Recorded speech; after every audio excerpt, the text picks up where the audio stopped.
size.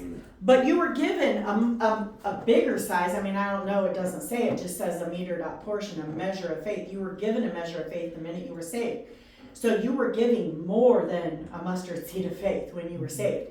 But he's saying, even if you only have faith the size of a mustard seed, you could say to this mountain, move, and it would move, and it wouldn't be impossible to you. However, this kind does not go out by prayer and fasting. So everyone, including me in the past, until Pastor Lori taught on this for a little bit, because we were going through Matthew on Wednesday nights for a while, and she taught on this, and it's in the Dakes Bible, which is a study Bible that I have. Everyone thinks that that Jesus is saying certain demons can only come out by prayer and fasting. That's what everyone thinks he's saying. That's not what he's saying. He's saying this kind does not go out except by prayer and fasting. What was he just talking about? Unbelief. Because they said, why couldn't we cast it out? He said, because of your unbelief. If you would just realize the faith that you were given, how big it is, much bigger than a mustard seed. But because of that, it will not go out unless you have prayer and fasting. What will not go out? Not the demon, the unbelief. He's talking to the disciples right now. What did they have? They had unbelief. Mm-hmm. So what do we need to do to fix unbelief? Prayer and fasting. Fasting and prayer are the cure for unbelief. Okay, so I told you guys about the food addiction problem I was having, and that I was fasting every Monday for 6 months. So last week, I go and get this endoscopy. I don't even want to talk about it, honestly.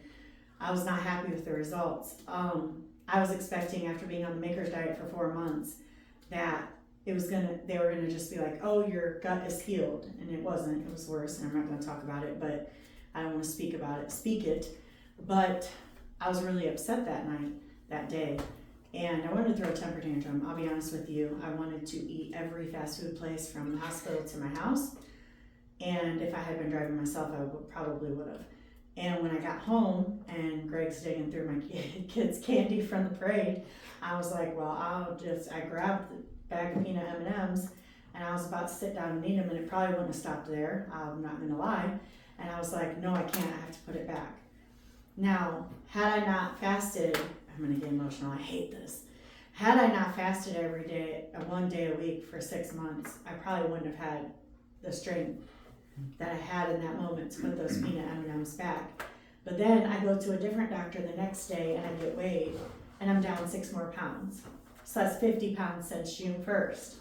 So had I ate all that stuff and had I gave in, then I wouldn't have got the reward of seeing that I lost 6 more pounds the next day. And that was with boots on in the middle of the day. You know, usually you weigh yourself in the morning with the least possible amount of stuff on. So it'd probably be even more than 6 pounds if we were really measuring it correctly. But I'm saying what does God tell me? I call Pastor Lori because I want to throw a temper tantrum, and I know I can't. So I know I have to nip this in the bud before it gets any worse, before it starts getting in that memory box and something starts building there again. You know what I'm saying? Because I don't want to do this. And this is where we're going to talk the last week. I'm at this free stage. I'm not free indeed yet, because something's still trying to come get me with it, right? Yes, because of God and His strength and everything, I was able to put those M&Ms back. But it felt like drugs. It felt like addiction. It felt like I almost couldn't stop myself, and it was freaking M&Ms, peanut M&Ms. It wasn't even good drugs that are gonna make you feel good. You know, I mean, like, why would I ruin something over that? I don't know. But anyways, what was I gonna say? So, then Pastor Lori says, just don't freak out. This is God. You're 100-folder. You've said and it's because of a medication that I'm taking, and I'm scared to not take it. So what's the problem here? Unbelief. Because I don't believe that God's really my healer. I'm relying on this medication. If I don't stop taking this medication, it's causing bruising, it's thinning my blood, it's destroying my digestive tract. And the medication that was protecting my stomach from that, I quit taking that. But I don't want to quit taking this other medication. So things got worse because I'm still taking the other medication, but it controls pain, and I don't want to be in pain.